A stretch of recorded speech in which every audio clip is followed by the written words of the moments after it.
Good afternoon. My name is Keith Curry, President, CEO of Compton College. I'm here today to serve as the MC and also to keep the program going. I'm very excited about today's virtual town hall. First, I'd like to thank the individuals who are part of making this happen. I'd like to thank the HMN Group, Emoja, the Academic Senate for California Community Colleges, the Campaign for College Opportunity, the Educational Trust West, the Community College League of California, and the California Community College Chancellor's Office, and also the California Legislative Black Caucus. I'd also like to say thank you for completing our poll to begin our webinar. Please make sure you use our hashtag Black Student Success for your Twitter, Instagram, Facebook, Snapchat, all over social media. We will be sending out a webinar evaluation in the next couple of days, but please make sure you complete that. What's also important too is related to the chat. Please make sure to type in your questions in the question and answer box. Those will be answered, and we also have a Q&A session towards the end of the presentations today. Please make sure when you have a question to use in the chat. You can start with example like who's the presenter, who's the question for. For example, it'd be Dr. Curry, question about Black student success at Compton College, and that's example. Right now, our students in California community colleges need us the most, particularly African-American students. So today's conversation is important in light of COVID-19, but it also is important as it relates to our success of our students moving forward for the next generation. It gives me great pleasure to begin introducing our first speakers today. First, I would like to introduce Senator Stephen Bradford, who is the Vice Chair of the California Legislative Black Caucus and also represents the 35th Senate District. Thank you, Dr. Curry. How are you doing today? And I want to appreciate your leadership in convening this webinar. And I apologize for the technical difficulties that I can't see everyone's lovely face, but I'm here to represent not only the 35th Senate District, but as Vice Chair of the Legislative Black Caucus to share with you some of the things that we're working on in the legislature to address this pandemic, this crisis of great proportions in the African-American community. It's often stated when America gets the cold, African Americans get the pneumonia. Well, it's clear today that when a pandemic hits the world, African Americans are dying at a far greater rate than any other population. It's also clear that through this pandemic, it has put great exposure on the great disparities that have existed throughout the beginning of this country as it relates to people of color. So these are not new when we talk about the educational disparities, the healthcare disparities, the food deserts that exist in our community, just you name it, job opportunities. All this pandemic is doing is shining a light. But it's our opportunity as many challenges present themselves to show our mantle and show what we're working made of to move forward. And that's why I'm excited about the Legislative Black Caucus. We just had a great discussion with Governor Newsom on Monday, and we highlighted many of our priorities, and education is one of them, as well as, like I say, healthcare. But more importantly, before we can address this problem, we have to first assemble the data. And that's what we're challenging the governor and even our federal government to get the data, because as it slowly trickles in, again, we're seeing those folks who were deemed low-income frontline employee service workers that people kind of like disregarded are now classified as essential workers. And who are those essential workers? They're Black and brown people. There are food servers. There are hotel cleaners and custodians. There are transportation operators. There are nurses, nurses' aides and nursing homes and things of that nature. It's the people that this college trains and prepares for the workforce. And it's clear that we need to make sure that as resources go forward, that they impact the communities that need it the most. Of that first wave of federal dollars, I can assure you none of it went to Compton, Gardena, Carson, San Pedro, any of those areas that clearly needed it, where we saw major corporations like Ruth Chris and Shake Shack getting tens of millions of dollars, while small, struggling African American and Latino businesses are struggling to stay afloat. So it's going to be my challenge to make sure we direct those resources. And I'm excited that our Speaker Pro Tem appointed me and Senator Hertzberg to serve as co-chairs of the Economic Recovery Committee. So that's what we're going to be working on. And I just want to leave you with one thing. Go to covid19.ca.gov. covid19.ca.gov. If there's any questions, hopefully we can also help you facilitate and get answers to that website. So thank you, Dr. Curry. Thank you, Senator Bradford. It gives me great pleasure to introduce our next speaker, Assemblymember Sidney Kamlager, Secretary of the California Legislative Black Caucus and also the 54th Assembly District Representative.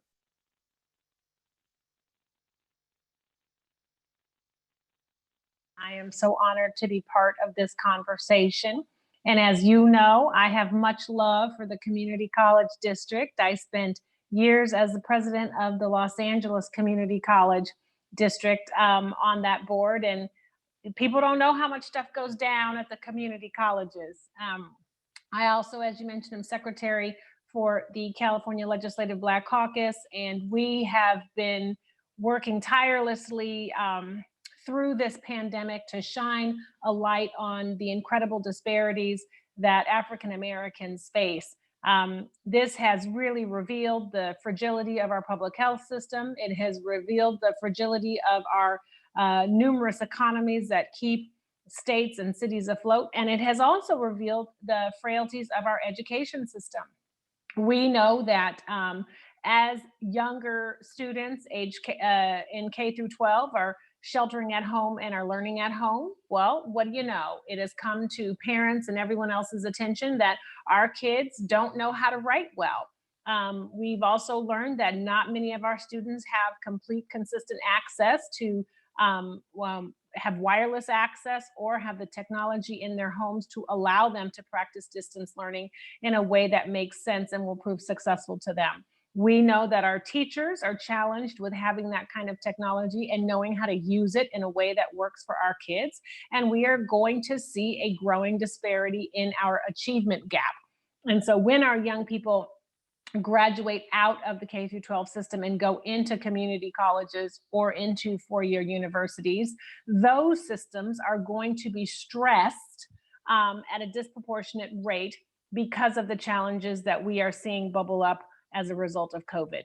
We know that nearly 2/3 of Black high school graduates in California are ineligible for CSU or UC admissions because of a variety of reasons. And we need to make sure that as we're talking about what a post-COVID world looks like, that we are addressing the classisms and the racisms that are inherent in those disparities. We know that as a result of their inability to get into those systems, they turn to our community colleges because they have proven to be gateways into pursuing higher education and vocational training. I believe it's one of the best places and most affordable places for folks to start a college career. But I also know, because I saw these things in effect, that there are amazing challenges still faced by our community colleges.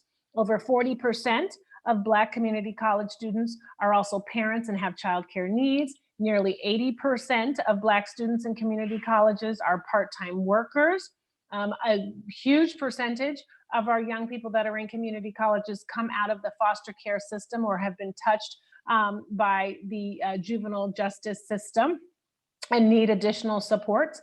And so we have an obligation to talk about disparities, to talk about poverty. And now I think we will have an opportunity to talk about how we reimagine the educational experience in community colleges for our African American students. I am certainly looking to being a part of those conversations. Black Caucus has engaged with the Superintendent of Public Instruction. We have been talking with members that are on the committees for higher education about what our achievement gaps are going to look like and what we have to do to shore up this system in a way that works for our students.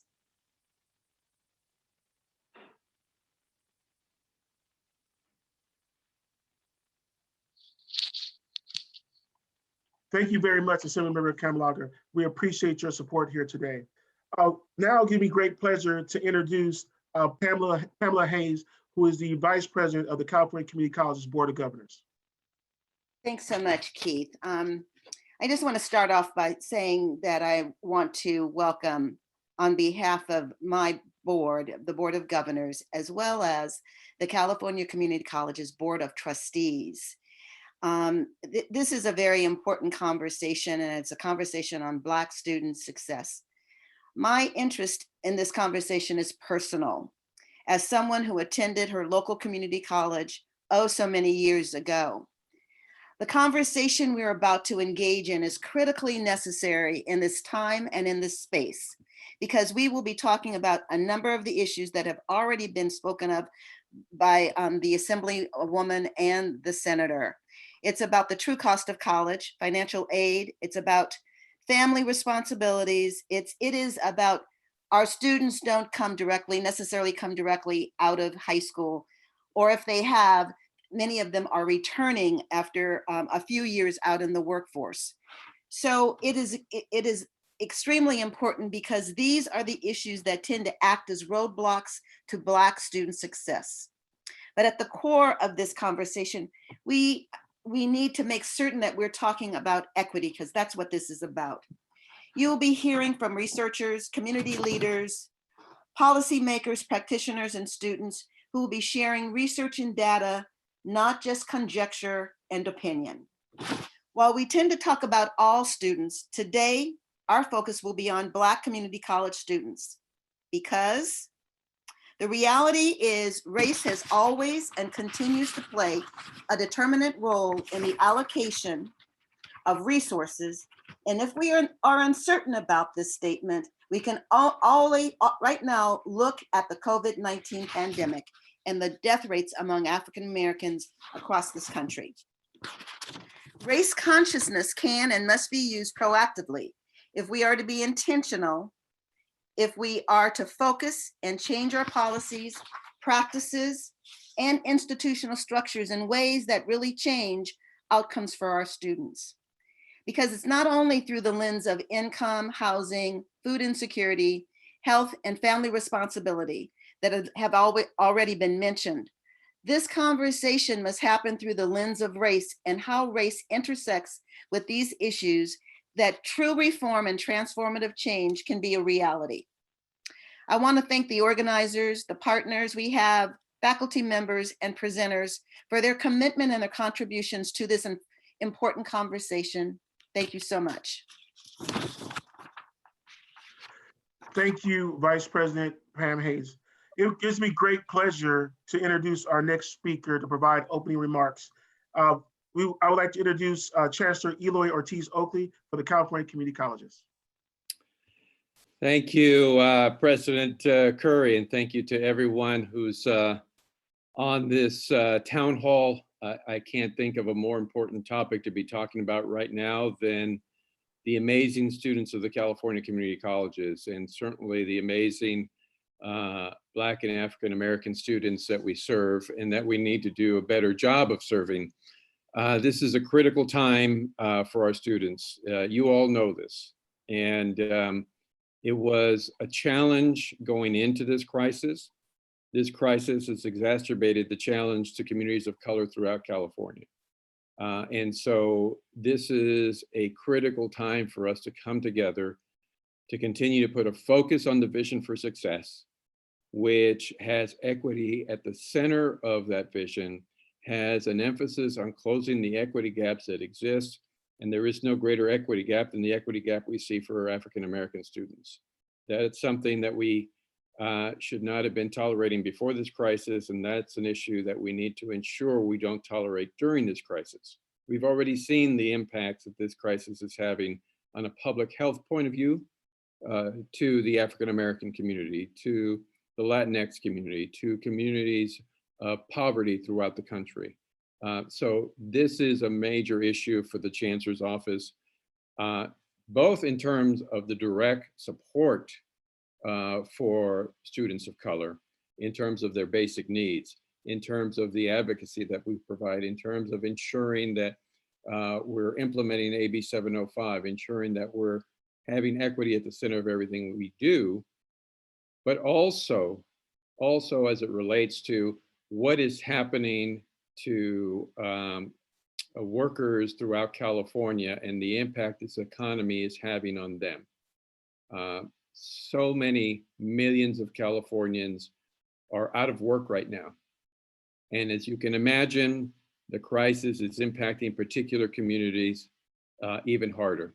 So it's no surprise to anybody on this town hall who this affects the most and why it is so important for us to be in a position to serve communities of color and to directly lean into the challenges that our African American community faces.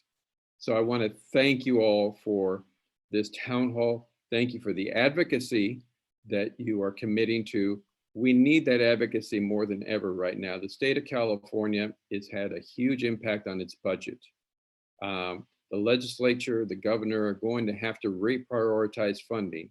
We have to make sure that the African American community is at the front of the line when it comes to the types of resources that we're going to need in our colleges to support those communities. So I hope that you join us at the Chancellor's office, join us with all of our equity partners throughout the state, and continue this advocacy. And then the last thing I'd say is, this is no time for us to take the foot off the gas. We were working hard on improving the diversity of our system, ensuring that we have more leaders of color in places of leadership throughout the system, ensuring that we have more faculty of color in our classrooms. We cannot hit the pause button on that initiative. We have to double down on our efforts to make sure that that happens. So I hope that you join us. Thank you for all the work that you're doing. Thank you for everything that you're doing to serve every community college student, and in particular, the work that you're doing to help us focus time and attention on the African American community in our colleges. So thank you, Keith, and your entire team for putting this on. I appreciate all the work that you're doing. Thank you, Chancellor Oakley. Your comments regards to double down is very important as we move forward post-COVID-19. And one of the things that we're excited about today is having remarks from the California Community College Black and African American Advisory Panel that's been doing work over last year to provide some recommendations as it relates to African American students. So it's with great pleasure that I'm able to introduce Ms. Cassandra Jennings, the President and CEO of the Greater Sacramento Urban League, and Greg Irish, Executive Director of the City of Los Angeles Workforce Development Board. Thank you, Dr. Curry. I'm Greg Irish. I share in the responsibilities as the co-chair of the Black and African American Advisory Panel. The genesis of this was, of course, the Chancellor. Our charge, and I should first say the panel is comprised of leaders and influencers statewide from education, workforce development, business, and the faith communities. And our charge from the Chancellor is to identify obstacles and solutions to the barriers and the challenges to African American enrollment in community college. We're among the many efforts and endeavors being undertaken throughout the state by various stakeholders, including yours, regarding the issue of African American college enrollment.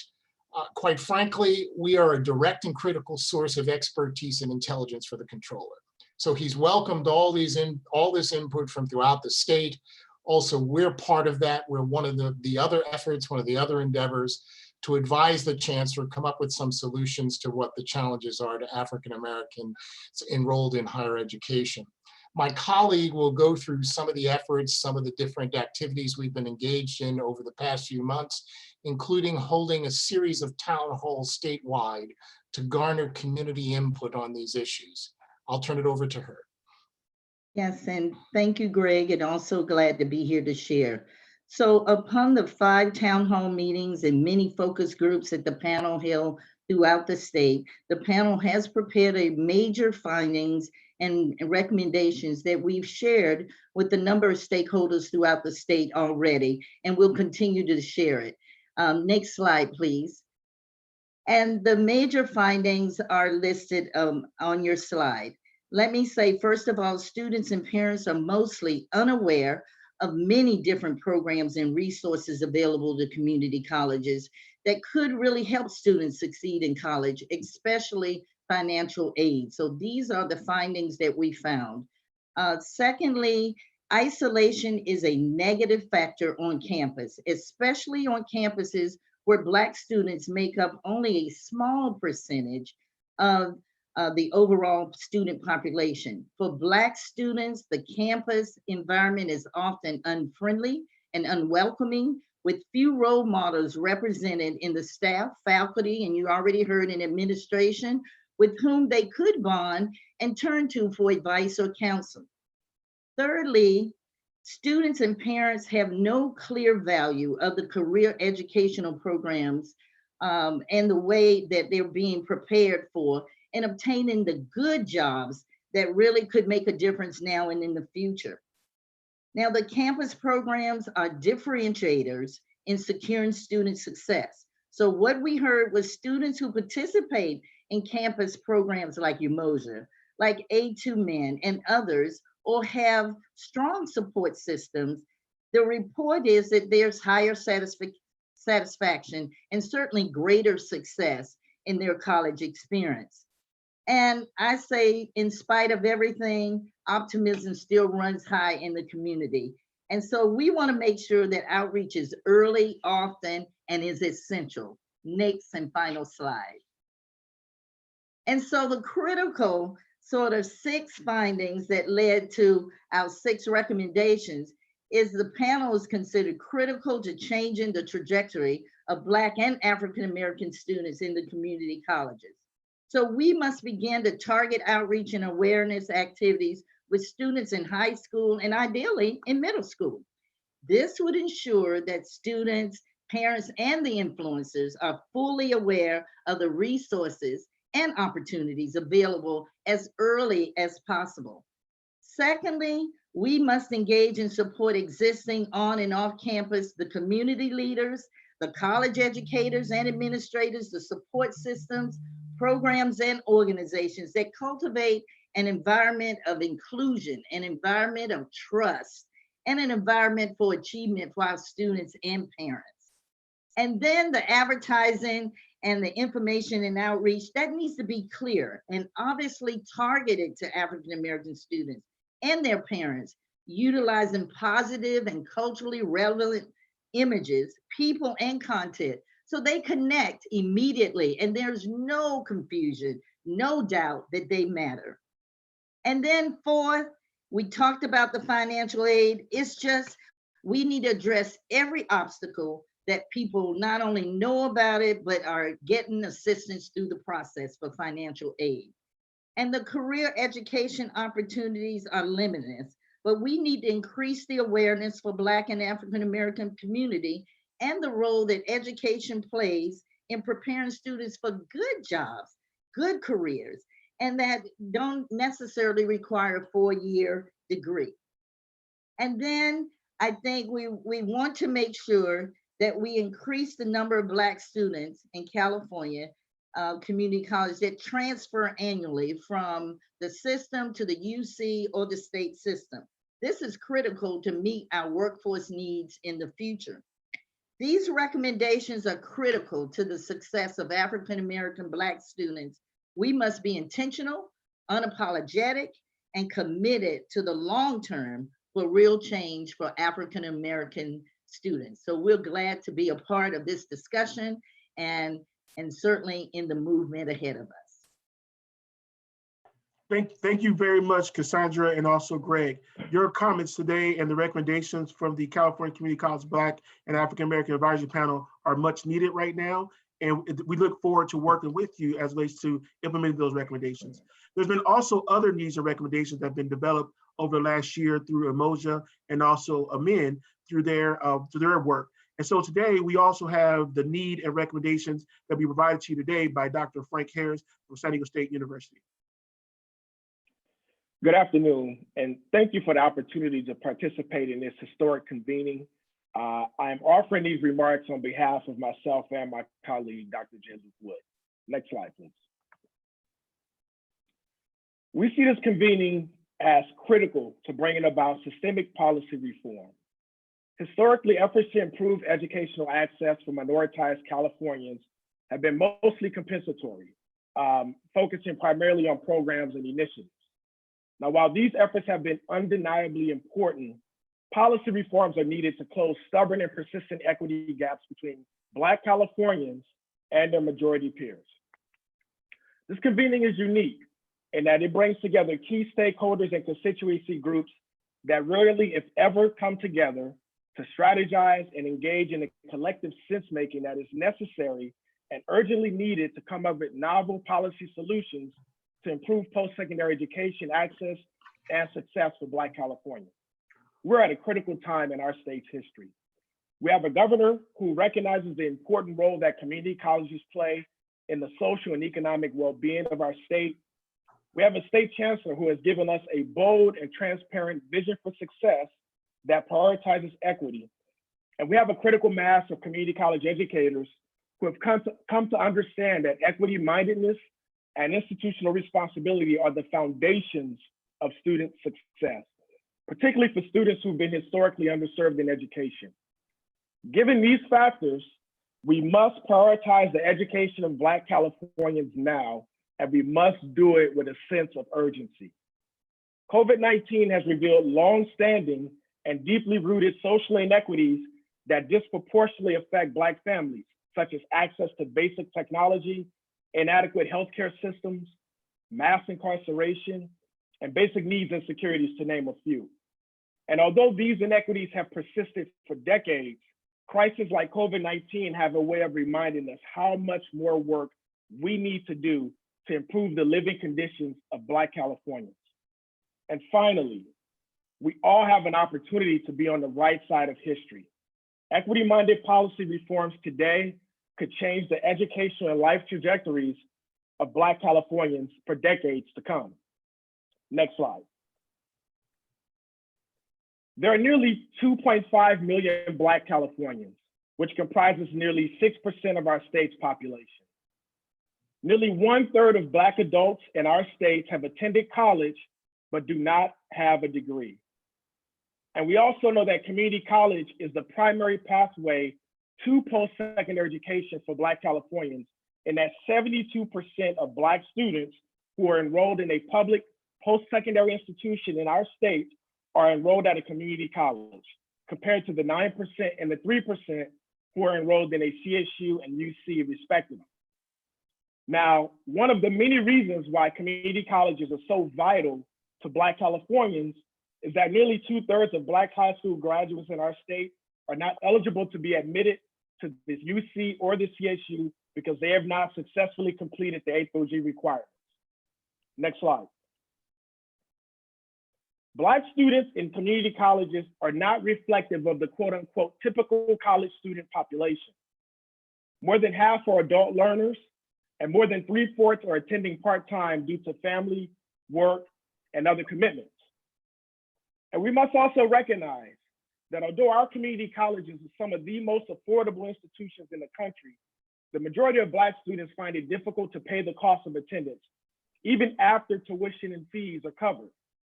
This is due in part to the fact that a critical mass of Black families are exposed to poverty, with more than 1/4 living below the poverty threshold and nearly half earning $20,000 less per year than California's median household income. Next slide. Community colleges receive the lowest amount of funding per FTES in our state. Now, this is not to say that the UCs, CSUs, and our K-12 systems are getting more than they should, or that they should be getting less. The salient point here is this: Black students attend the colleges that receive the least amount of state funding, which tends to have a compounding effect on educational inequity. Next slide. We also need to understand this. Our funding decisions have long-term consequences. It takes the overwhelming majority of Black students more than 6 years to earn a degree, certificate, or transfer from a community college. This quote from a report that was published by the Institute for College Access and Success in 2019 speaks to the consequences of underfunding. And it says this: the status quo is not a workable path to closing racial equity gaps in degree attainment. Spending is directly connected to student success, and schools cannot spend money they don't have. The result, schools serving the higher shares of underrepresented students of color also have the lowest success rates. Next slide. So because of the trends and issues we've discussed thus far, we offer several policy recommendations to improve post-secondary equity and success for all Black Californians. We need to increase Cal Grant to cover the total cost of attendance, which includes room and board, books, transportation, and other expenses that far exceed tuition and fees. We also need to update Cal Grant eligibility requirements to meet the needs of today's college students, most of whom are adult learners and who are enrolled part-time. Next, students should be allowed to use their Cal Grants to attend an out-of-state institution. Now, here's one example of why this is necessary. The California Community Colleges has established transfer partnerships with historically Black colleges and universities that have a proven track record of success in educating Black students. However, there are no HBCUs in California, and many of these institutions are incredibly expensive to attend, which makes it difficult for students who are already experiencing significant financial constraints.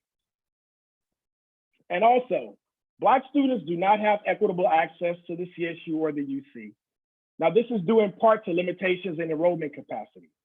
So we also need to increase enrollment capacity of the CSU and of the UC, as doing so will increase the likelihood that more Black Californians can attend a public university without having to leave the state. Next slide. We need to employ a race-conscious perspective as we make decisions about funding and the allocation of resources. Race consciousness means that we are intentional in recognizing the realities of race for people of color and the ways in which institutional racism shapes educational access, opportunity, and success in both historical and contemporary US contexts. In being race conscious, we should consider adding race as a metric to determine the amount of funding colleges receive by way of the student-centered funding formula and the Student Equity and Achievement Program. We also need to maintain state investments in the Student Equity and Achievement Program, as this program has been essential in providing the resources that colleges need to institutionalize equity. And then we also need to allocate COVID-19 stimulus money with a race-conscious perspective. Last slide. We need to equitize funding in post-secondary education, give the community colleges more funding per FTES than they are currently receiving. But we need to do this without diverting resources away from the CSU, UC, or our K-12 systems. And finally, we need to enact policies that make it easier for students to access state financial aid and eliminate barriers that make it difficult for many Black students to complete the financial aid process. And with that, I want to thank you for allowing me to address you this afternoon. And I'd like to turn it back over to Dr. Curry. Thank you. Dr. Harris, for your remarks today. As we move through this program, one thing we're going to move into is talking about housing and food insecurity of African-American students. It was great pleasure for me to introduce Dr. Sarah Glowrick-Rabb, who's the founder of the Hope Center for College, Community, and Justice at Temple University. Thanks so much, Keith. It's a pleasure to be with all of you today. It's such an important time to be addressing these issues. And I don't think that we could really talk about Black student success in America, particularly at the college level, without admitting that students' basic needs are fundamental conditions of learning. We cannot expect students to focus on school if they don't have a safe place to sleep or enough food to eat. And that's why my team at the Hope Center for College, Community, and Justice was so grateful to the California community colleges for partnering with us on a survey that allowed us to unpack these issues for the California community colleges. That's the data that I'm going to have a chance to speak with you about today. But before I begin with that data, I want to say that I hope you'll look at these data with a lens focused on action. Now is the time to take steps to address these students' needs. And I know that many folks on this town hall have ideas for how to do so. The federal government has allocated CARES funding, which includes emergency aid for living expenses, but there are real risks that it is not allocated equitably.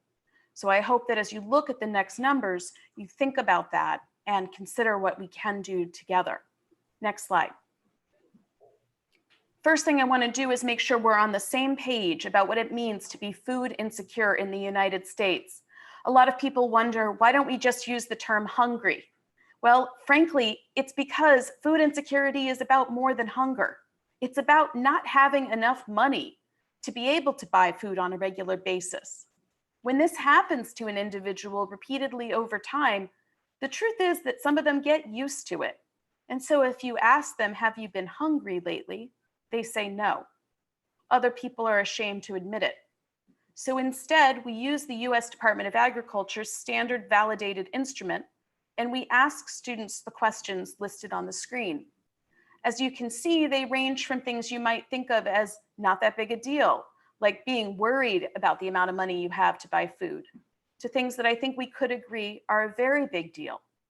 Cutting the size of your meals or skipping meals, running out of food because you don't have enough money, losing weight. The truth is that's not a great measure because you can also gain weight when you don't have enough money to buy healthy food. And even the deepest experience, which is going a day or even as many as 3 or more days in the last 30 days without enough food. These kinds of questions must be asked of all college students and the results taken seriously if they're to have a real shot at graduating. Next slide. Housing insecurity and homelessness must also be attended to. You have a little more conversation about this in California than the rest of us, but the truth is it's still not getting enough attention. Many people are, for example, focused right now on moratoriums on evictions, but we know that's not going to last.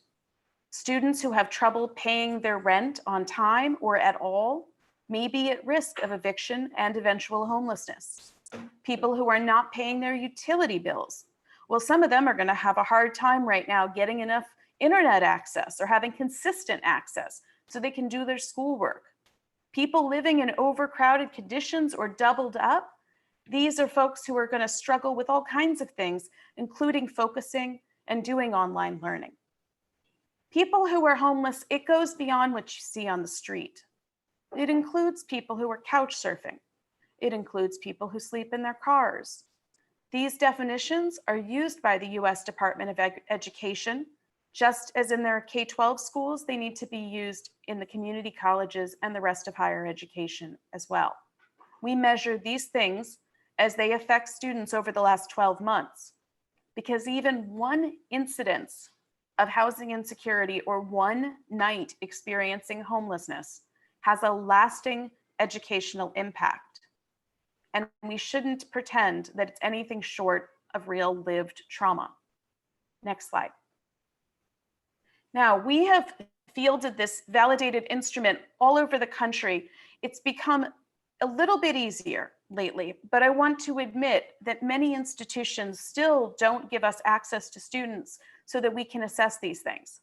In California, however, the University of California system and the Cal State system did more assessment of this before the California community colleges did. And we were glad to have the opportunity to therefore expand this to where, frankly, I think it's most needed at the California community colleges. Nonetheless, I want to note that the Cal Grant, for example, flows to many not-for-profit and for-profit institutions. And those students rarely have their basic needs assessed. Similarly, I think many on this town hall are concerned with students at HBCUs. Please note that very few HBCUs have fielded systematic surveys to assess their students' basic needs. While it might be easier to not raise these issues or not talk about them, it's hard to raise money to actually help students or target support services if you don't collect that data. So that is certainly one of our hopes of what's going to come in the next 6 months. Next slide. Now, what you can see on your screen, hopefully, is the range of the food insecurity, housing insecurity, and homelessness rates that we have found around the country. I'm going to show you California data next, and I'm going to show you the data focused specifically on African Americans after that. But I wanted you to get a sense of the magnitude, because the fact is, this is a major problem. A lot of people talk about the remedial education prevalence rates and express a lot of concern and lean in hard to addressing those. But just as many students are affected by basic needs insecurity, and yet it gets less attention. Next slide. In fact, if we look across students and we ask how many of them were completely secure in their basic needs over the last year, didn't experience food insecurity, didn't experience housing insecurity, slept in a safe, stable place every night, we find that only 38% of the nation's community college students can say all of that's true for them. That means the vast majority of students from all backgrounds need their basic needs supports. Next slide. Now, let's talk about that California survey. It happened in the fall of 2018, clearly before the pandemic, and it wasn't at all of the colleges in the California community college system, but it was a lot of them. We surveyed and got responses from over 40,000 students at 57 of the institutions. We found that 50% of respondents were food insecure in the prior 30 days, 60% were housing insecure in the last year, and 19% had experienced homelessness. And that was before the pandemic. We can only imagine how much those numbers might have increased now. And the Hope Center is pleased that we will be working with the Chancellor's office to field a survey very soon to assess changes in those rates. Next slide. I want to look at the disparities, and I think they need to be put into context. We do consider 11 different racial ethnic categories in all of our work, and this is the California data disaggregated by race ethnicity.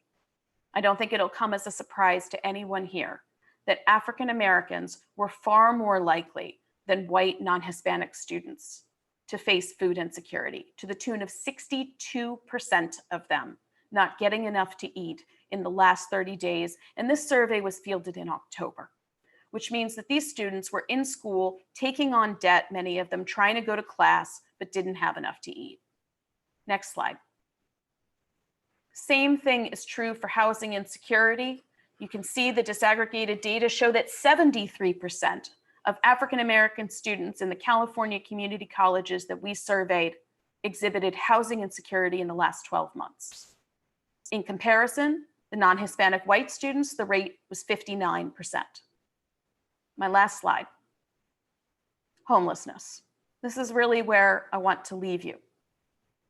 31% of African American students in the California community colleges surveyed, 31% had experienced homelessness in the last year.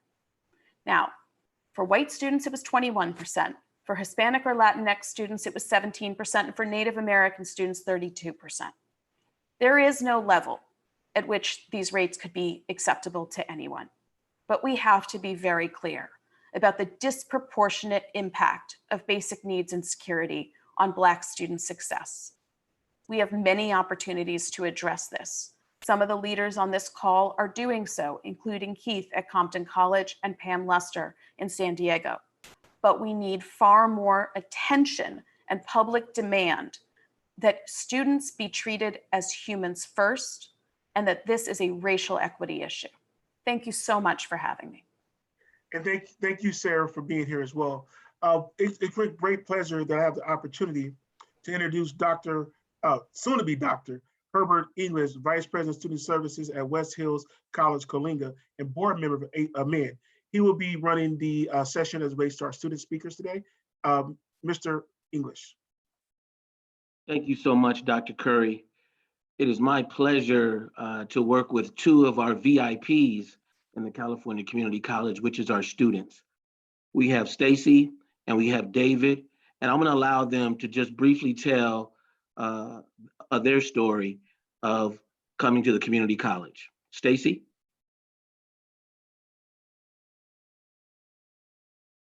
Hi, my name is Stacy Gershon, and I am currently attending American River Community College in Sacramento, California.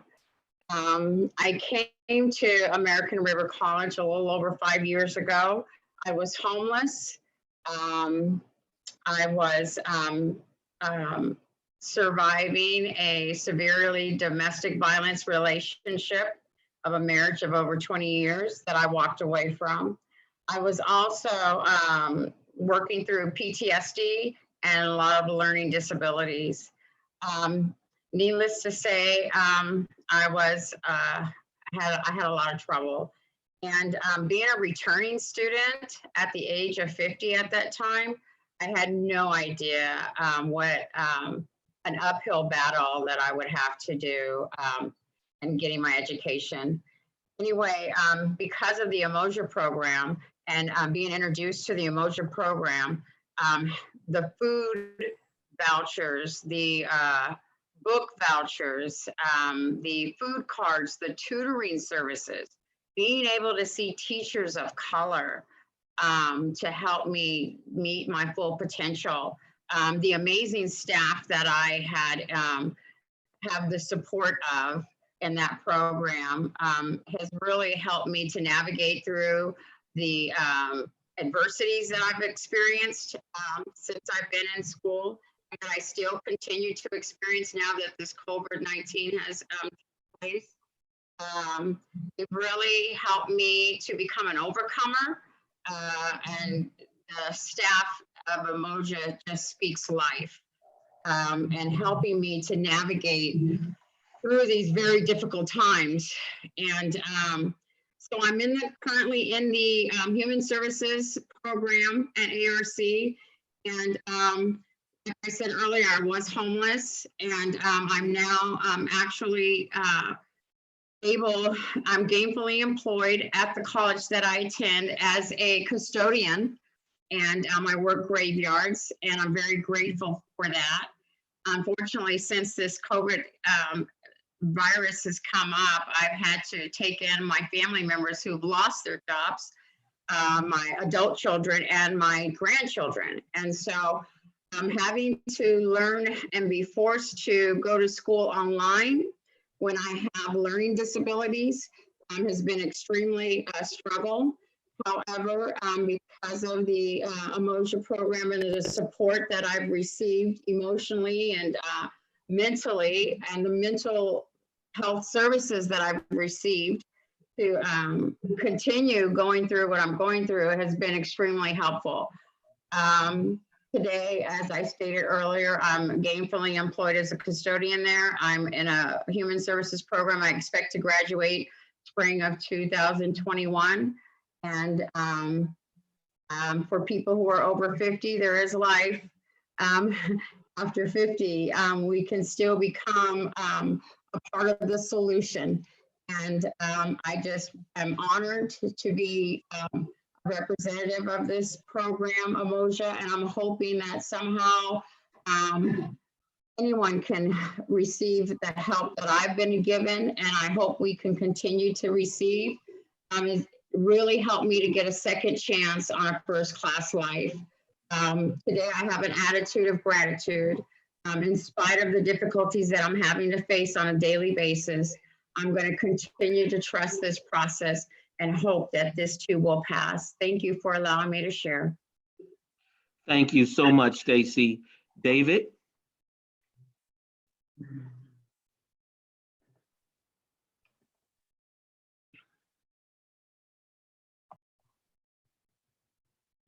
All right, there we go. My name is David Perez. I'm from Oakland, California. I graduated from Victor Valley Community College in Victorville. I'm currently attending the University of California, Santa Barbara as a fourth-year cultural psych major.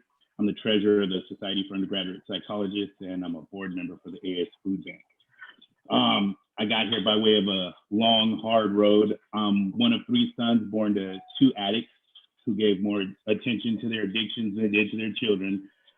And it caused me to become a child with a lot of insecurities that grew into an adult with just as many insecurities, plus a whole lot of responsibilities. One of which is my little girl. She just turned 18, so she's not so little anymore. But so something had to change in my life. I knew that I didn't want to continue the negative, unsupportive lifestyle that had been handed down to me. I always wanted something better for my life, and then now for my daughter's life. I didn't know how I was going to do that. And with no support, I didn't even know if that was something that I could do. All that changed when one of my brothers had basically called and asked if I would move down. Just a little change in life. I started community college at the time, and one of my motivators was take some classes, get a check, and it was going to be easy. But when I finally got to community college, I started to see people taking an interest in my life and in my future, and it basically changed the way that I've seen my life and the direction of my future. So right away, I became an advocate for my own change. I ended up taking on a job on campus, which introduced me not only just to the students, but also the staff and faculty. I was basically everywhere on campus: career center, counseling office, bookstore, DSP, and then finally student equity and success. It was at that time where I was approached by an admin mentor and asked if I would be interested in becoming a mentee. I attended my first admin mentee conference in 2017, which basically gave me this amazing amount of confidence. And then in 2018, I became Victor Valley College's ASB president, and I was a student trustee on the board of trustees. That same year, I got accepted to 9 of the 12 Cal States and universities that I applied for. After months of deliberating and going back and forth and driving the people around me crazy, I settled on UCSB. It's still difficult for me being a first-gen student. I struggle every day with insecurities, but from my child traumas.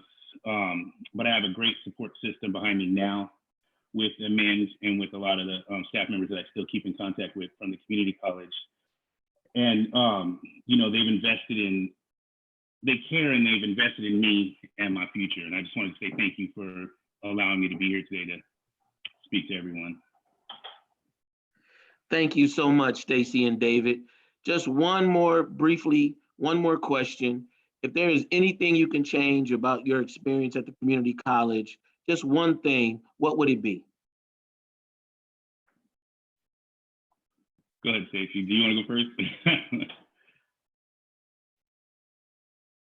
Okay. Wow, one thing. So how can I put these top 3 things into one thing?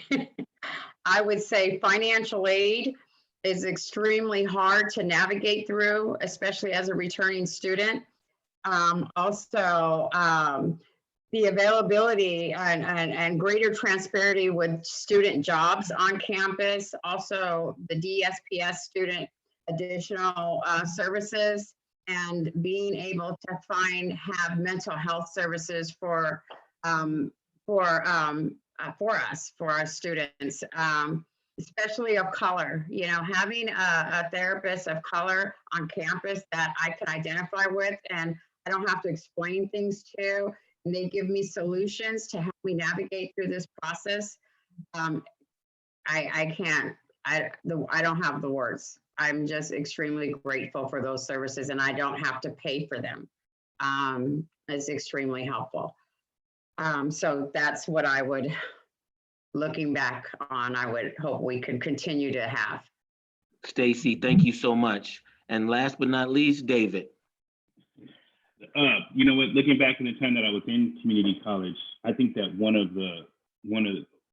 thing that I would change, or I'd like to see change, is the community college addressing the fact that minority communities are real interdependent, and they're not taught to be independent. They're not taught to ask for the things that they need. They're taught to just be grateful for what they have. And it would be nice for the colleges who know that these community college members are going to start matriculating into universities, where universities basically promote independence, that would start teaching minority community college students that they can ask for these services that colleges offer, because they're not well advertised on campus. That I think that would be a huge help. A lot of these white collar neighborhood students are taught how to be independent, and they're given opportunities to be independent and express themselves. But we all know that that's not how all schools are in all communities. So I think that would be something that I'd like to see change.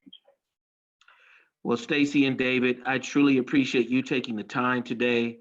In my eyes and in everyone's eyes, you are the reason that we're here today, and you guys are are very important people in the community college. You are our VIPs.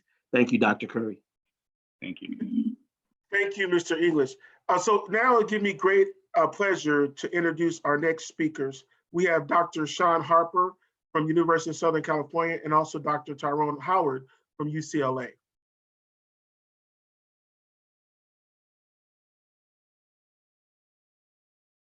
Thank you. Okay, there we are. We're unmuted. Great, thanks. I would like to start by thanking all of you who have gathered for this really important conversation concerning African American students here in California. I would especially like to thank President Keith Curry for organizing us and for really putting together what I think is a tremendous cast of experts who possess deep passion, commitment, and expertise on these issues. Professor Howard. I'd like to also chime in and echo those words, Dr. Harper. I want to thank Dr. Curry for his just unrelenting leadership on making sure that we keep the spotlight and focus on our most vulnerable populations.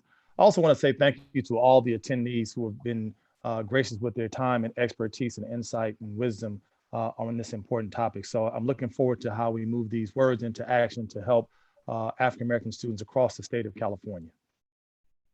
Great. So Professor Howard and I are doing this together, frankly, because we have been in frequent conversation with each other. Most of his work focuses on Black students in K-12 schools and districts, and most of mine focuses on higher education.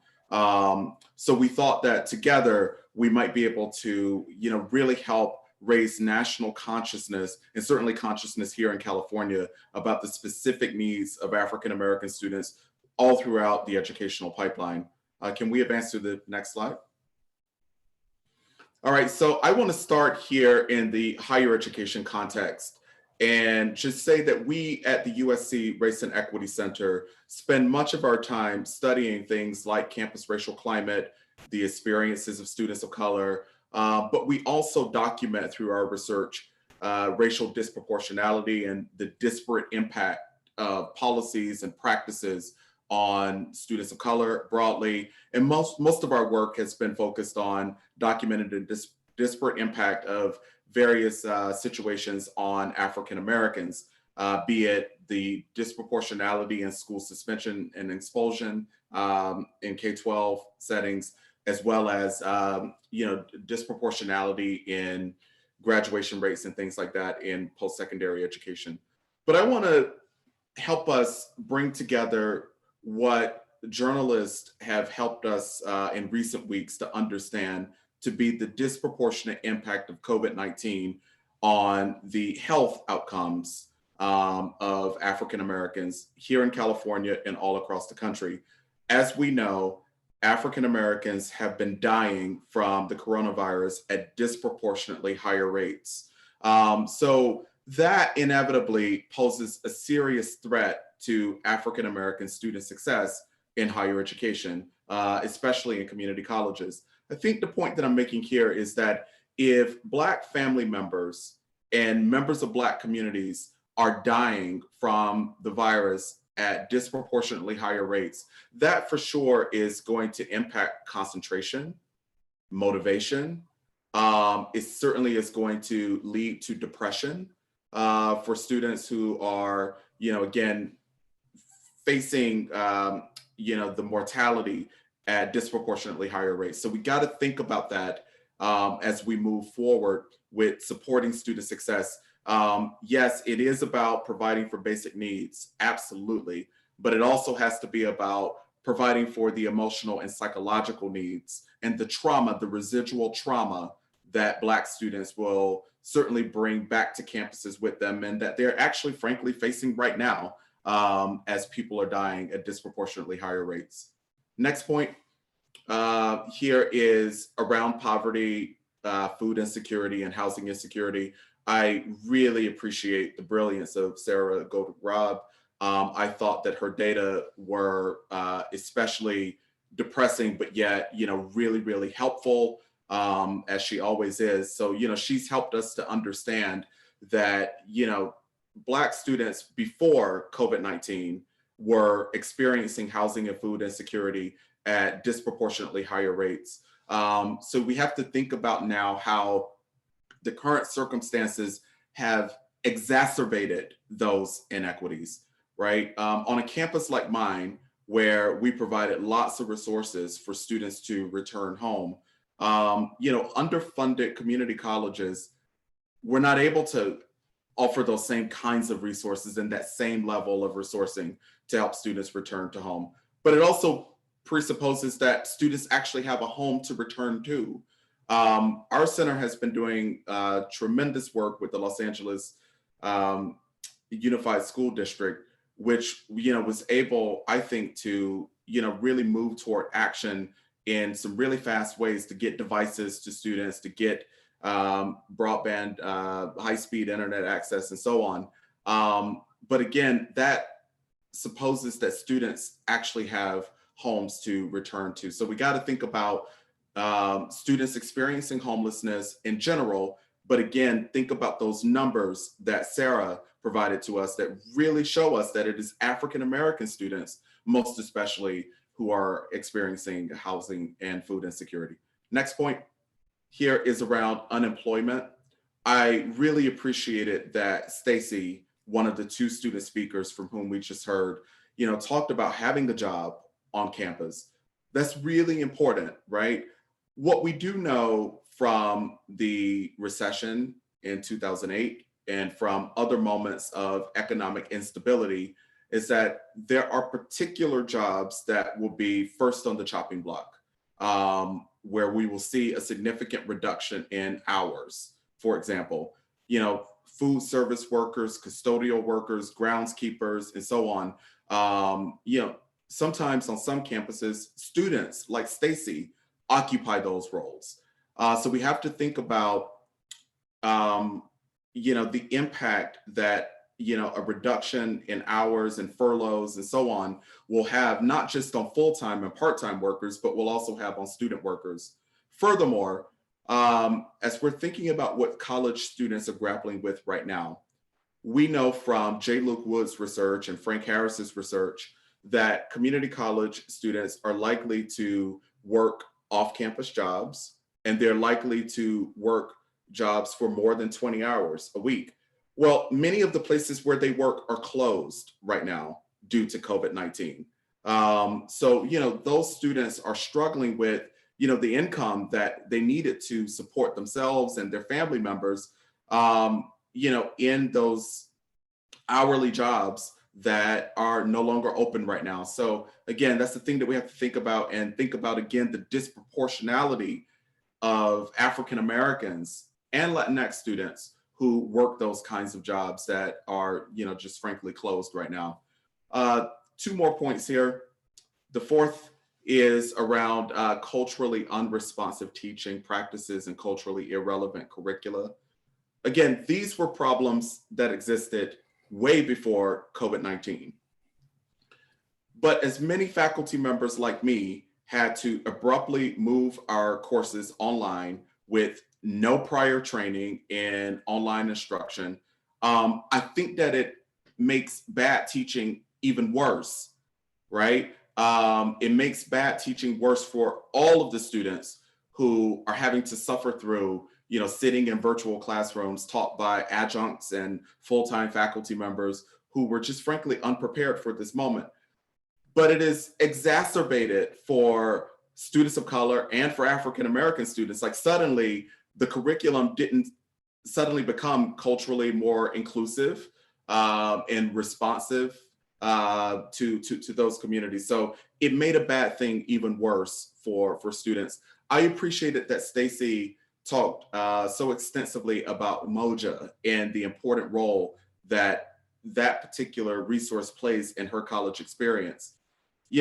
For many of the students whom we study in our campus racial climate research at community colleges and four-year colleges and universities, they tell us that it's the programs like Umoja, it is the Black Student Union, it is the Ethnic Cultural Center, the Black Cultural Center, the Multicultural Affairs Office that provides them a place for reprieve from, sitting in courses all day long where, they were minoritized, underrepresented, erased from the curriculum, and so on.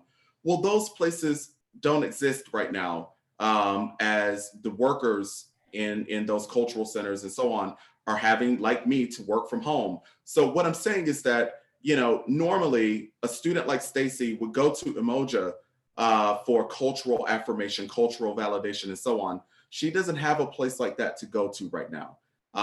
And there are so many other students of color and Black students particularly who don't have a Black student union to go to for, again, the kind of validation and relief. The last point that I want to make here is that we ought not forget about the disproportionate representation of Black people among those who are incarcerated and justice involved. And we ought to think about what we now know from the criminal justice researchers and from journalists who've helped raise our consciousness about this in recent weeks, that the coronavirus outbreaks in prisons is just absolutely, totally beyond alarming. Who are the prisoners? Disproportionately, they're Black and brown, and overwhelmingly, they're African Americans. And, you know, if we think about, you know, higher education for incarcerated persons, it could be that those persons are now at greater risk of dying from the virus. Furthermore, those who were formerly incarcerated who would go to a community center that partnered with a community college to offer post-secondary opportunity, you know, those centers are not places that people can go to right now, given the stay-at-home orders. I really appreciated that Chancellor Oakley, you know, said so squarely to each of us that African Americans in the post-COVID-19 recovery efforts ought to be first in line. I think that's absolutely right, given that we have been first in line for the disproportionality and the disproportionate impact that the virus has had on our communities. Next week, under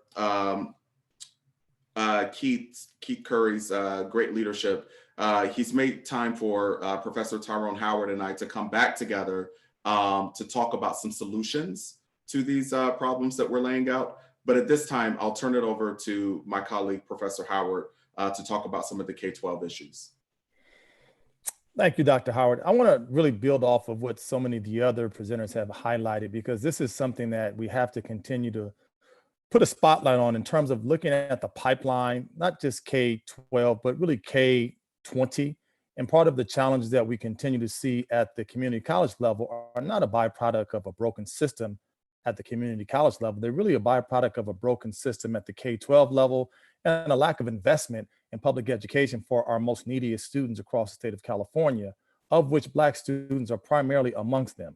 So I want to touch upon 4 key issues that we must remain steadfast in our support as we think about this pandemic that we're dealing with.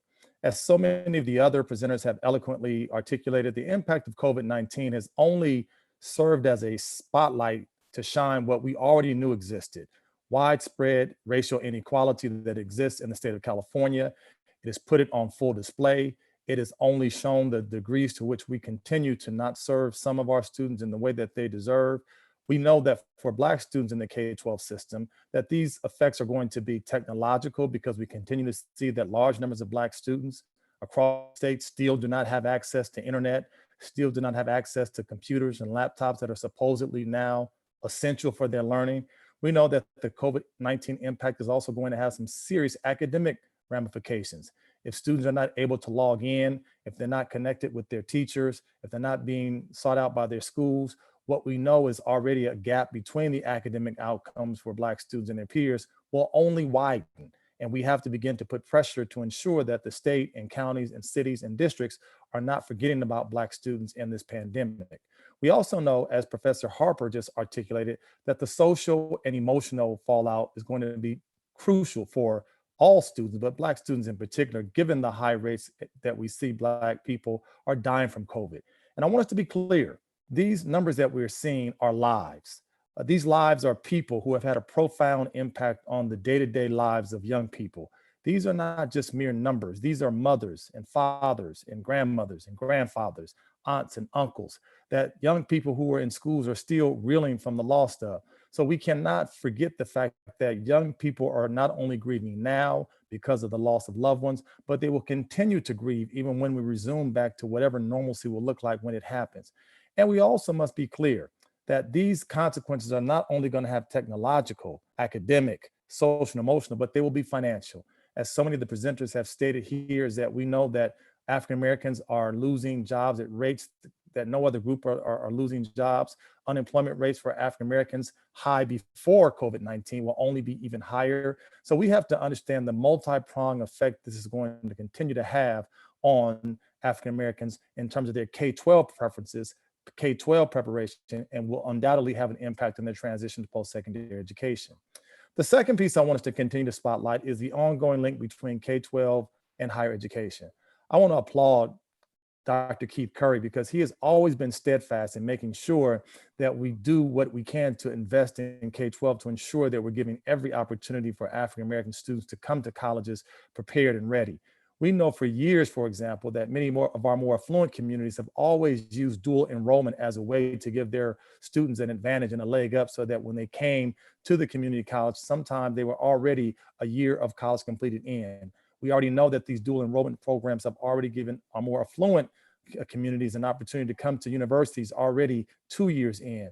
Dr. Keith Curry's leadership has been pivotal in making sure that the partnerships with the Compton Unified School District, which I'm a proud product of, that the Paramount School District, that the Linwood School District are being afforded those same opportunities that their more affluent peers have been given. We must fortify the link between K-12 and higher education. We know that Black students, as Dr. Harris so effectively articulated, are coming through K-12 systems not qualified, not because of their doing, but because of lack of opportunity and access and resources to ensure that they are able to be successful at every level possible to pursue their post-secondary education pathways. And third, I so appreciate the number of folks who have talked about the intentionality upon which we must focus on Black students in this conversation. I am all for making sure that we have multicultural and multi-ethnic coalitions. I think they're important and they have their place, but I think it's also okay to place a spotlight on Black students. The data that we have done at our center and the Pritzker Center and the UCLA Black Male Institute, in conjunction with the Center for Transformation Schools with my colleague Pedro Noguera, has shown that when Black students are in situations where we talk about structural disadvantage, the rates of foster youth are higher, the rates of homelessness are higher, the rates of displacement from employment are higher. It is obvious on so many levels that this is a byproduct of structural disadvantage, of racism. So I appreciate once again, Dr. Frank Harris saying that there needed to be a race-conscious set of policies, a race-conscious set of practices, a race-conscious set of interventions that are very intentional and unapologetic about the need to advocate, support, and continue to see the needs of Black students being placed at the forefront of our analysis of how we recover from COVID-19. And then finally, I think it's imperative, and I say this often because we are so fixated at times on what is not happening, what is wrong with our communities, but I want to make sure that our work continues to exemplify the cases of Black excellence, the amazing Black resilience that we are seeing from children and families across this entire state, the manner in which we see educators and counselors and teachers being beyond available for their students. We must spotlight where we are seeing some inroads. I've seen some amazing work happening in the Lancaster School District. Dr. Michelle Bowers has been a true hero and a champion, ensuring that her students are getting the kinds of supports and basic needs that they have. It is so important that we show that even in the face of adversity, even in the face of racism, in the face of exclusion and what seems to be dire times, that there are still a host of heroes and sheroes who are out there fighting for our children, defending our children, giving their time, their talent, and their resources to ensure that Black children are not forgotten. I want to say thank you to all the individuals who have been a part of this conversation. We cannot let this just be lots of talk and full of and not any action. So I applaud again, Dr. Keith Curry, for your leadership and for everyone for making sure that we do not lose sight of the needs of Black students in this pandemic. Thank you very much. Thank you, Dr. Howard and Dr. Harper. Now we want to move into our question and answer portion of today's meeting. And I would like to introduce Dr. Pam Lester, president of San Diego Mesa College, and also an Equity Avenger, to coordinate the questions and answer period.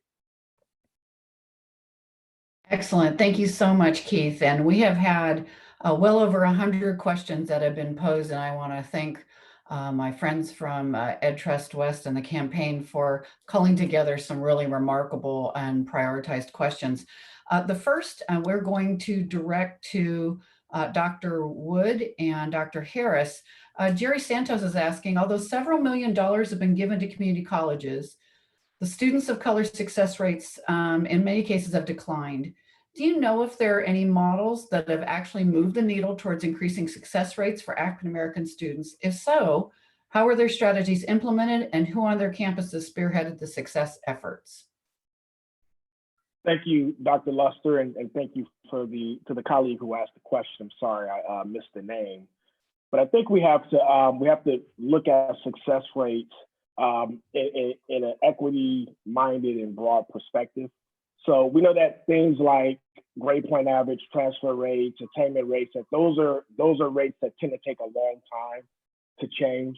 And so what we've seen at least in the California community colleges, they've been huge investments over the past 4 or 5 years, but we're talking about inequities that have been around for well over a decade. And so I think it takes time for certain outcomes for us to demonstrate measurable change and measurable success. And I also think it's important that we're not just looking exclusively at quantitative data, that we're also looking at qualitative data. We're asking students about the impact of some of these efforts.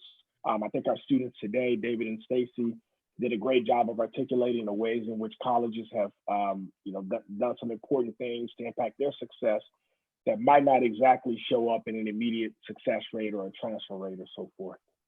And then in terms of model programs and institutions, there are quite a few. I think we have the president of 2 of those institutions here, Dr. Luster and Dr. Curry.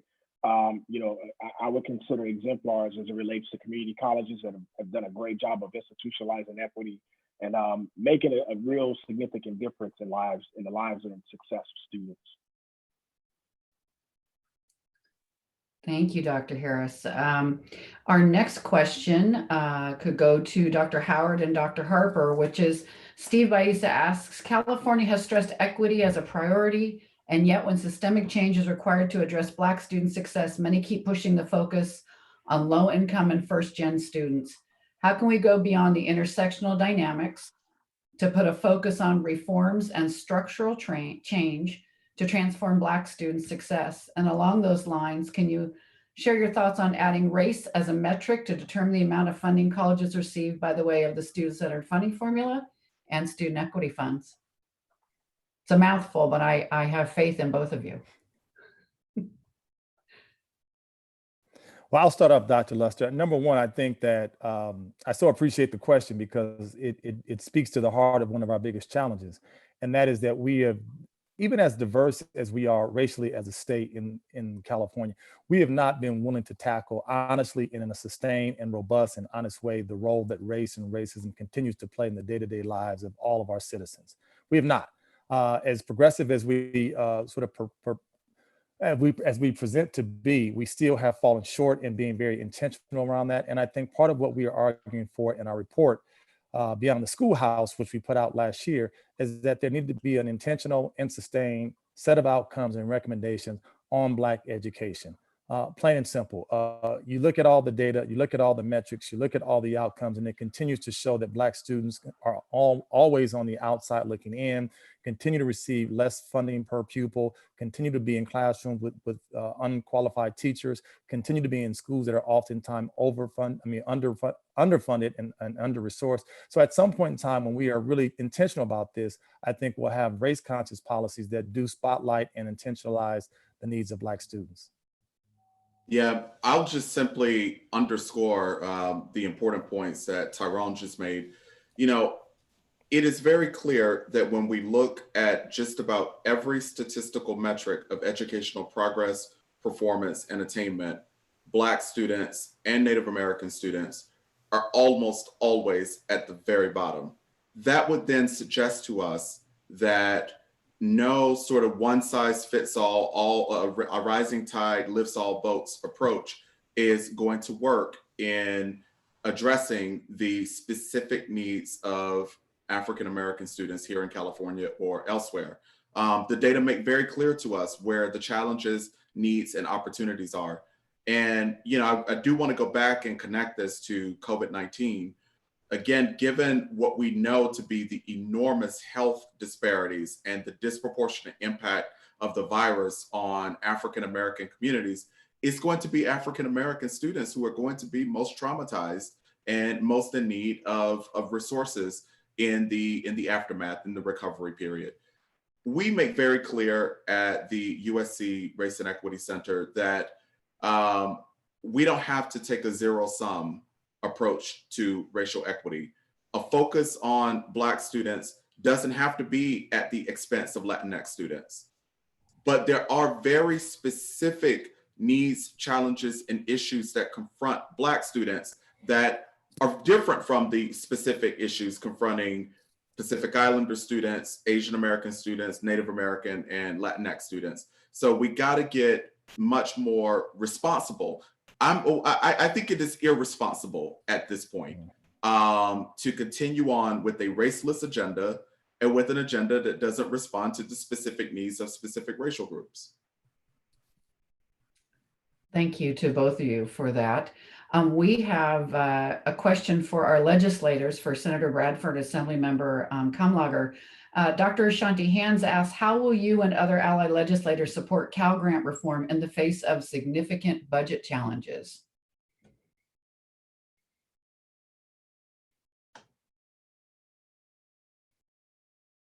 Oh, hello, this is Senator Bradford. One more time, I'm sorry, my phone was muted. That is no problem. Dr. Hands is asking, how will you and other ally legislators support Cal Grant reform in the face of budget challenges? That's a good question, and it's going to be tough. And we've been talking about Cal Grant reform in state legislature for a number of years, making sure that those dollars reach those communities that need it the most, as much of this discussion has been centered around African-American students. We're going to, through the Black Caucus, going to continue to make our voices heard and raising those concerns, as we had, as I stated, a very productive conversation with the governor on Monday. He's very supportive of many of those issues that we've raised. Dr. Shirley Weber, who is the chair of the Legislative Black Caucus, a former professor at my alma mater, San Diego State, is a clear and clarion voice on what we need to do in that area. So we're going to continue to raise that issue and make sure our voices are heard, and make sure we find some way of bringing equity to the table.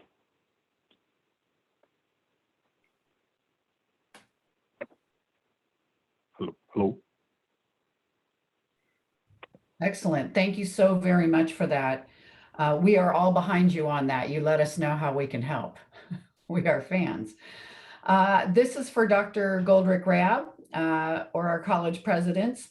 How can we partner with community organizations to address basic needs? Addressing food and housing insecurities can be a challenge, especially in these times where we're going to see budget reductions. What role can the state play in increasing funding to community colleges in these areas? Well, I'll take the first stab. Partnering with community organizations and particularly human service agencies is absolutely critical. Your local public housing authority should be at the table. Your local food bank should be at the table, as well as local advocates who can, for example, assist you in connecting students to public benefits programs. You know, a lot of folks feel like they're being asked to do more with less, and it's true. I mean, I think there's no way around this. The funding of California community colleges is grossly inadequate, and I don't think that we can disconnect that from the disproportional representation of African Americans in the community colleges. But in the meantime, unfortunately, the need continues and the work goes on. And so partnerships are one of the best ways to make that happen. I do refer you all to the Hope Center's website, where under resources, we have a laundry list of reports helping you look at examples from other institutions. Thank you. Dr. Curry, did you want to answer any of that at all? Yeah, I think it's important in light of COVID-19 to establish partnership with local businesses. One of the things that I'm very adamant about is regards to food insecurity of our students during this time. And we have established a partnership with every table in this community.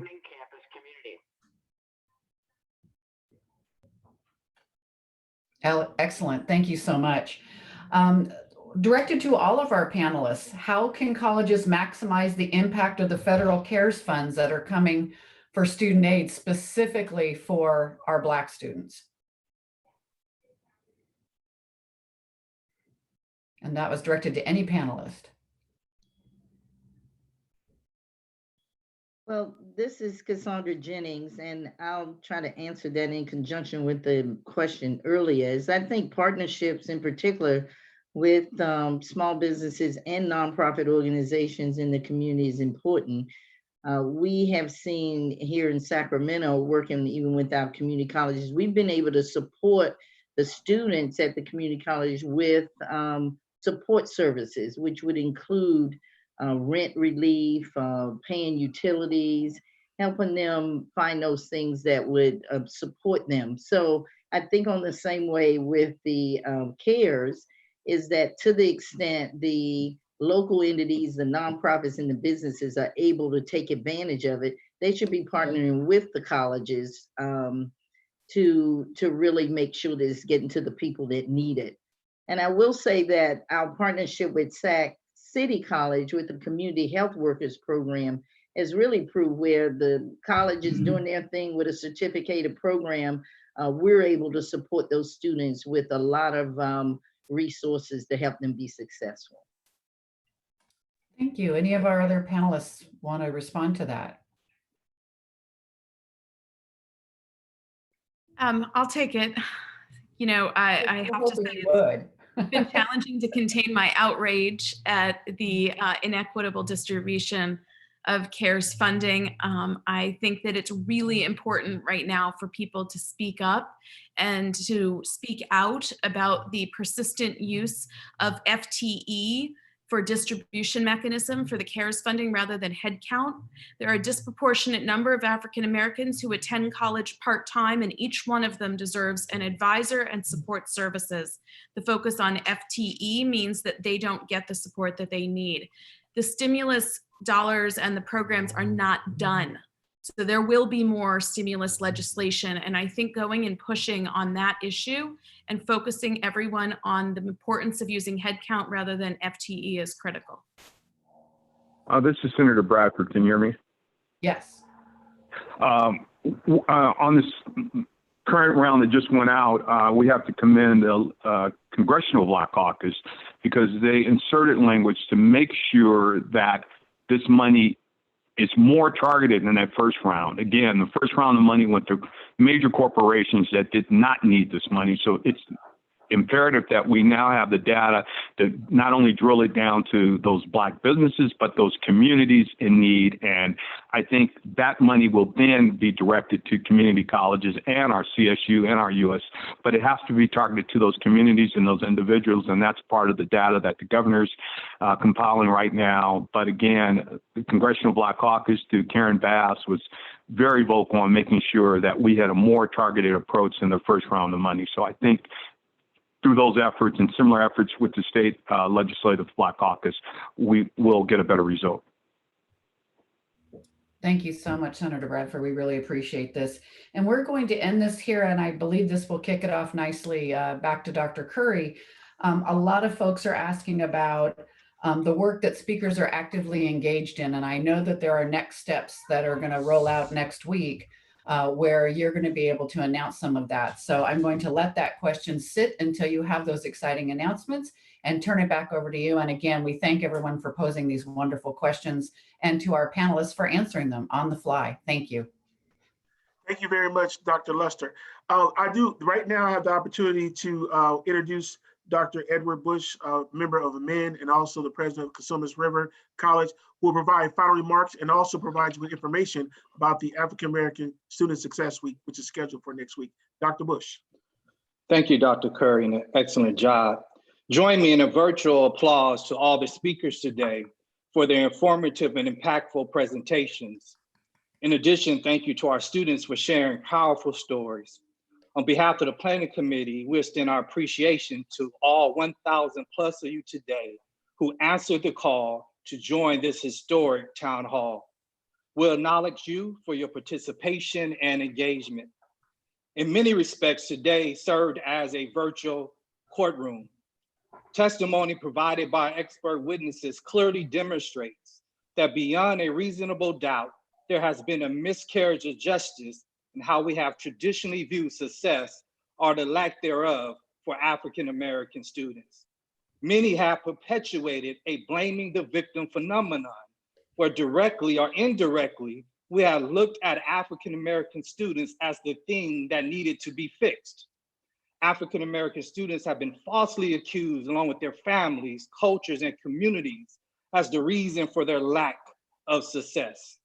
In addition, we have passed judgment against the institutions that serve them as being incompetent and unresponsive in meeting the needs of African-American students. The evidence proved today that African-American students and the institutions that serve them have been suffering for years of economic neglect. Based on the data that was presented today, it is clear that if we want to track the path from student failure to student success, all we have to do is follow the money. Simply put, under-resourced students plus under-resourced institutions equals underperforming students. Conversely, higher resource students plus higher resource institutions equals higher performing students. With 72% of African-American students enrolled in the California community colleges, in comparison to 9% enrollment in the CSU and 3% enrollment in the University of California, we have a separate and unequal public post-secondary system. As the attorney delivering the closing remarks today, defending African-American students, I ask you, the jury, to find African-American students not guilty and acquit them on all counts of blaming them for their own lack of success, not guilty of not being prepared for college, not guilty of being accused for not being motivated, not guilty of lacking social capital, and finally, not guilty on the charge of not caring about their education. Since we have determined African-American students are not guilty, then who is the responsible party? Who should be charged guilty with the heinous crime of not providing adequate and proportional resources? I submit that any one of us who has not challenged the status quo, any one of you who has only pushed for slight reform and compensatory programs that reinforce deficit models, anyone who believes that the system is too big, too entrenched, too complex, too powerful, and too daunting to change, and anyone who's failed to reimagine and re-envision a new system where all students are given equitable opportunities to be successful. Those are the true guilty parties. Today, we have the opportunity to begin the process of setting the record straight and to restore justice. We have a chance to improve this system and set a new course in the history of California's African-American community college students by working to implement the recommendations highlighted today. This work is just beginning. We are sending a letter to all legislators with our recommendations. And beginning from April 27th through May 1st, we have African-American Student Success Week, where you would have the opportunity to delve deeper into the recommendations and topics discussed today. We encourage all of you on this call to not only attend next week's webinar, but to also join the hashtag Black Student Success movement by spreading the word and insights you learn from being a part of this webinar. We are so glad to be on this journey towards justice with you. This now concludes our African-American Student Town Hall. The defense rests its case. Enjoy the rest of your day.